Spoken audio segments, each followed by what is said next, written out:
Hello বন্ধুরা, তোমরা সবাই কেমন আছো? আশা করি তোমরা সবাই খুব ভালো আছো। বৈশাখী দাস ব্লগে অনেক অনেক স্বাগত। আর বন্ধুরা, আজ আমি মুড়ি খাবার কী বানাচ্ছি, কী তৈরি করব সেটা তোমাদেরকে দেখাবো। তোমরা ভিডিওটা দেখতে থাকো, কেউ স্কিপ করো না। আশা করি তোমাদের খুব ভালো লাগবে। আর বন্ধুরা, ভালো লাগলে লাইক, শেয়ার, সাবস্ক্রাইব, কমেন্ট অবশ্যই করো। এই দেখো, আমি এগুলো পেঁয়াজে পাতা কাটছি, পকোড়া বানাবো ওই জন্য। আর এই পেঁয়াজের পাতাগুলো আমাদের ঘরে হয়েছে, যেগুলো ছাঁচি পেঁয়াজ বলে, বাড়িতে লাগানো হয়।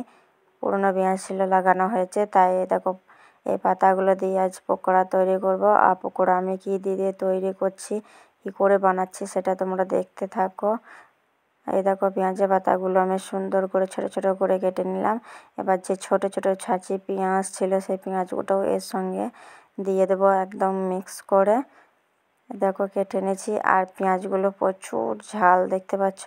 আমি কাটছি আর ঝালও লাগছে। এই দেখো, ভালো করে ছাড়িয়ে নিলাম, কেননা মাটিগুলো লেগে আছে, এগুলো ভালো করে ধুতে হবে। তাই পেঁয়াজটা একদম কুচি কুচি করে কেটে দিয়ে দিলাম এর সাথে মিক্স করে দেওয়ার পর এটা ভালো করে এবার ধুতে হবে, যাতে বালি না থাকে। যে কাদা বালি এগুলো থাকে ভুঁইয়ে থেকে নিয়ে আসা, যে জমিতে তো মাটি থাকবে, তাই না? তাই এই দেখো, এগুলো ছোট ছোট করে কাটা হয়ে গেছে বন্ধুরা। এই দেখো, আমার কাটা কমপ্লিট হয়ে গেছে। এবার ভালো করে ধুয়ে নিয়ে মাখিয়ে নেব। এই দেখো, মাখাচ্ছি। এতে নুন, লঙ্কা গুঁড়ো দিয়ে দিয়েছি। এবার বেসন দেব, বেসনটা ভালো করে মাখিয়ে নেব। এই দেখো, বেসন আমার মাখানো হয়ে গেছে বন্ধুরা। দেখো, রান্নাঘরে চলে এসেছি, কড়াইয়ে তেলটাকে গরম করতে দিয়েছি।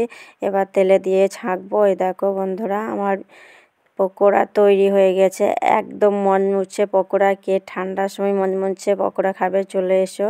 আর এটা মুড়ি খাওয়ার জন্য বানিয়েছি, তোমাদের মুড়িটা দেখায়নি খাওয়া। এই দেখো, একদম এক থালা পকোড়া, আর এতটাই বানানো হয়েছে। আমরা মা মেয়ে আছে ওই জন্য। আর ভিডিওটা এতটুকুই। আবার দেখা হচ্ছে next video. Tata, bye bye.